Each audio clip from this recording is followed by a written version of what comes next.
dans le Témiscouata, eux autres, c'est une gang d'ultra motivés. T'sais. Ils ont appris qu'on faisait un projet de recherche dans le Bas-Saint-Laurent sur l'enjeu des terres en friche, tout ça. C'est eux autres qui nous ont appelés. T'sais. Ils nous ont appelés pour dire « Hey, nous autres, là, on veut participer à ce projet-là. » On a dit « Ben OK, on va aller vous voir. » t'sais. On est allé dans le Témis. On a rencontré des agents de la SADC, de la MRC. Puis là, ils étaient motivés. Puis ils nous disaient « OK, à Eau-Claire, là, un petit village là-bas, les autres sont bien motivés, allez les rencontrer. » Fait qu'on est allé les rencontrer, puis on est tombé sur une gang de citoyens bien motivés à faire de quoi avec ces enjeux-là. Fait qu'on s'est mis à travailler avec eux autres. Puis là, à force de discussions, puis d'ateliers, d'intelligence collective, bien, eux autres, là, ils revenaient tout le temps avec cette idée-là de groupement. Tu sais, les groupements forestiers, ça a parti de là. Fait qu'ils ont ça dans leur historique, dans leur imaginaire, tu sais.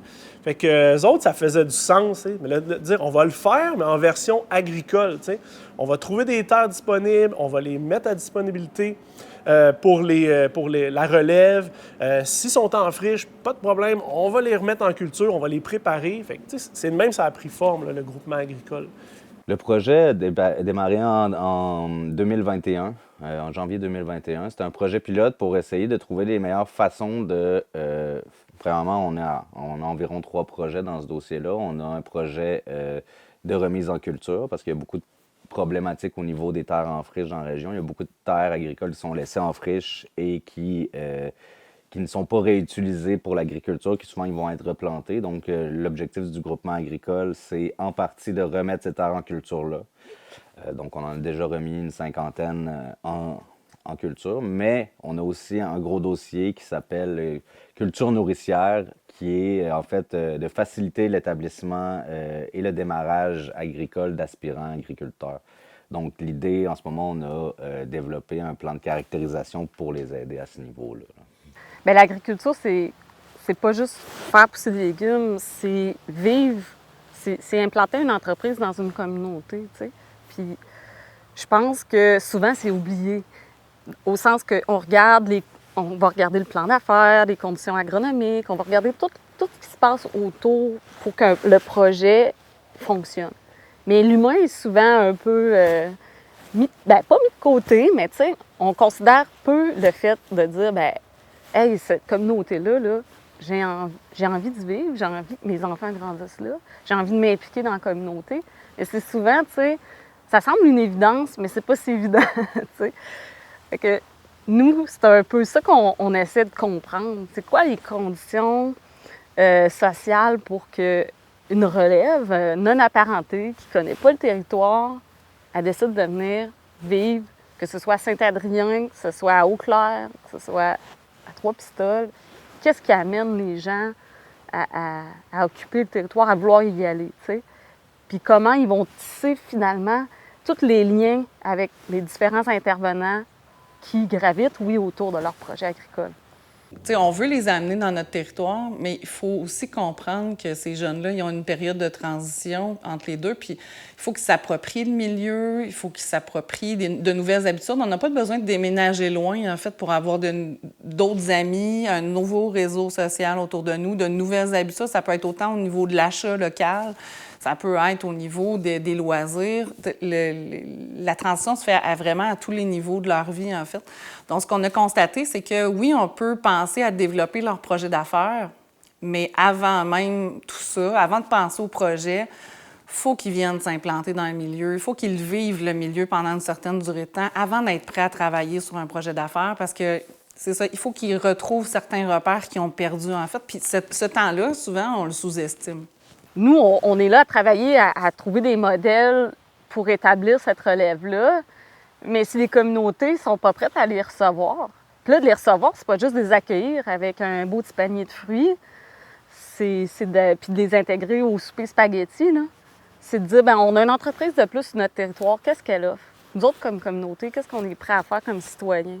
D'abord, on la connaît-tu, cette entreprise-là? Puis comment elle se démarque, comment elle va s'inscrire finalement dans le portrait alimentaire, dans l'offre qu'il y a actuellement. Mais le groupement agricole nous amène vraiment vers un autre type de clientèle qui est vraiment le pré-démarrage. Tu sais, les jeunes qui sont sur les bancs d'école, qui ne sont pas nécessairement issus d'une famille agricole non plus, qui a besoin de s'implanter dans un nouveau milieu, mais qui sont prêts à aller vraiment un peu plus loin, là, pas seulement autour de l'institution scolaire, mais vraiment de partir à l'aventure là, dans le territoire, puis voir qu'est-ce que le territoire peut nous amener. Souvent, quand on commence, on ne sait pas nécessairement vers quelles ressources aller au niveau agronomique. Donc là, d'avoir une ressource qui est mandatée par la MRC, qui est payée par la MRC aussi en grande partie, puis par Agri-Conseil à côté, ben, ça permet de pouvoir se lancer là, la tête un peu plus sereine.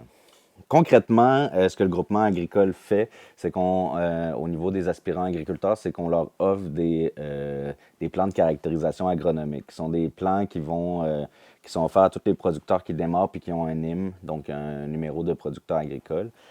Ça va leur permettre d'avoir des analyses de sol, d'avoir des profils de sol vérifiés par des agronomes expérimentés, d'avoir tout un plan qui leur est fait sur mesure en fonction des cultures qu'ils veulent faire.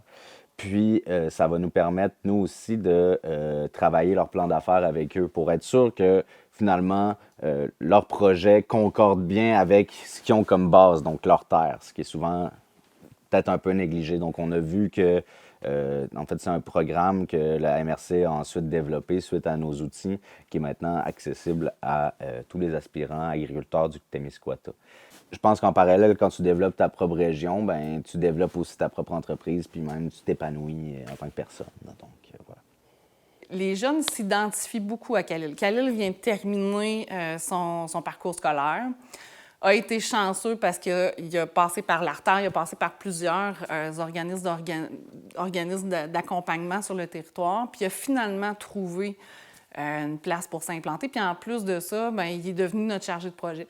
Donc, les jeunes, quand ils sont sur le banc d'école, ils se réfèrent à Khalil, ils voient leur rêve un peu, tu sais, la possibilité que ça se réalise. Moi, c'est la partie plate. c'est la partie plan d'affaires, c'est la partie, oui, qui est très importante, mais souvent, ils l'ont déjà travaillé dans le cadre d'un cours. Mais de l'adapter au territoire où ils viennent s'établir, c'est autre chose.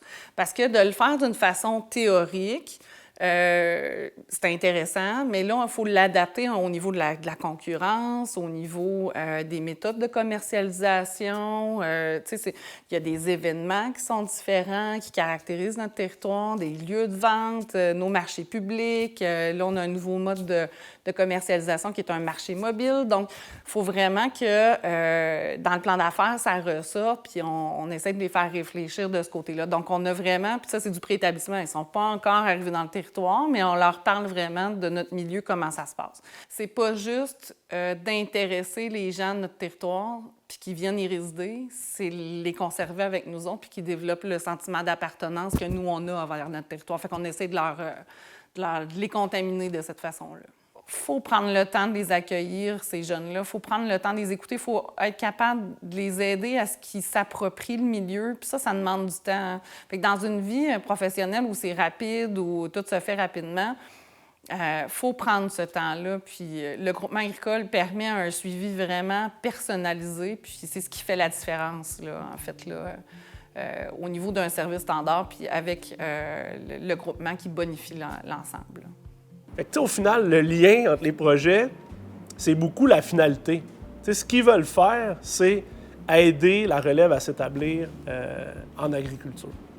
C'est eux autres là, qui vont faire l'avenir de l'agriculture. T'sais, ça va tout le temps en prendre de l'agriculture de masse pour nourrir toute la population, mais moi, je pense qu'on pourrait le faire, au lieu de faire de l'agriculture de masse en termes de champs, des masses de petites fermes. T'sais. Ça va nourrir le monde aussi, là, demain matin. Moi, je pense que ça passe par ça.